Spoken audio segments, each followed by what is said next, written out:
அதிகாலை கொட்டி தீர்த்த உறைபனி பொழிவு. தாழ்வான பகுதிகளில் குறைந்தபட்ச வெப்பநிலை 7 டிகிரி செல்சியஸுக்கு சென்றதால் கடும் குளிர் நிலவி வருகிறது. நீலகிரி மாவட்டத்தில் ஆண்டுதோறும் நவம்பர் மாதம் துவங்கி மார்ச் முதல் வாரம் வரை உறைபனி காலமாகும். ஆரம்பத்தில் நீர்பனி பொழிவுடன் துவங்கும், பின்னர் உறைபனி பொழிவு காணப்படும். இந்த சம்பவத்தில் மாவட்டத்தில் கடும் குளிர் நிலவும். புல் மைதானங்கள், தேயிலை தோட்டங்களில் உறைபனி கொட்டும். புல்வெளிகளில் கொட்டி கிடக்கும் பனியை பார்ப்பதற்கு வெள்ளை கம்பளம் விரித்தது போல் காணப்படும். இந்த உறைபனி பொழிவால் புற்கள், செடி கொடிகள், தேயிலை செடிகள் கருகிவிடும். இந்நிலையில் நவம்பரில் துவங்க வேண்டிய உறைபனி பொழிவு டிசம்பர் இறுதியில் இருந்து உறைபனி பொழிவு துவங்கிய நிலையில் காலநிலையில் மாற்றம் ஏற்பட்டு சில நாட்கள் பனிப்பொழிவு நிலவவில்லை. இந்நிலையில் கடந்த சில நாட்களாக உறைபனி பொழிவின் தாக்கம் சற்று அதிகமாக உள்ளது. இதனால் கடும் குளிர் நிலவி வருவதால் அதிகாலை நேரங்களில் உள்ளூர் மக்கள் கடும் அவதிக்குள்ளாகி வருகின்றனர். இதனிடையே வானிலை ஆய்வு மையமும் நீலகிரி மாவட்டத்தில் பகலில் வறண்ட வானிலையும், இரவு மற்றும் அதிகாலை வேளைகளில் கடுமையான உறைபனி பொழிவு நிலவும் என தெரிவித்திருந்தது. இதற்கேற்ப இன்று அதிகாலை வழக்கத்தை விட உறைபனியின் தாக்கம் அதிகரித்த நிலையில் உதகையில் குறைந்தபட்ச வெப்பநிலை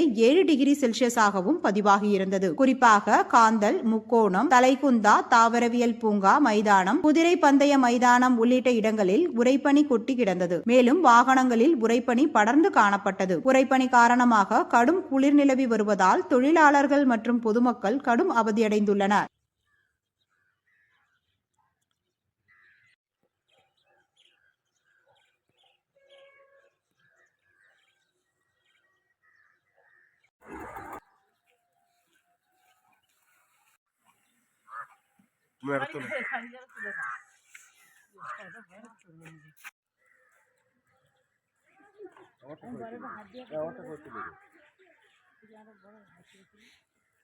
এটা ভিডিও করতেছি।